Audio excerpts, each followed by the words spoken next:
Нараа бол 12 настай охин. Тэр хөдөө өссөн. Өглөө бүр ээжтэйгээ үнээ сааж, аавтайгаа төлөө хагалж дүүгээ харж өссөн.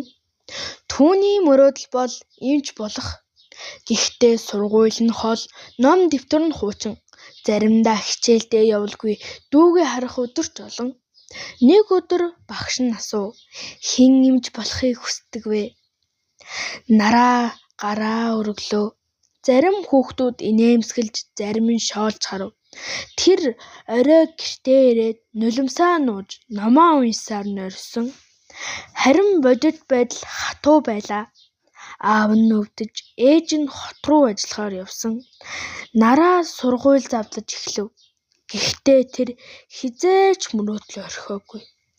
Он жил өнгөрч нараа 10 жилийн дараа аймгийнхаа эмнэлэгт анх удаа ажиллах эрхтэй эмч боллоо. Хуучин дэвтрийнхээ буланд бичсэн мөрийг тэр уншив. Бодит байдал хизээч мөрөөдөл шиг амархан биш.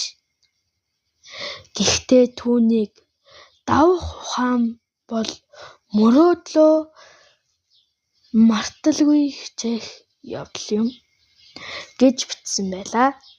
Зохиолч Лакигийн эзэн нас 12. Уншсан Лакигийн эзэн нас 12.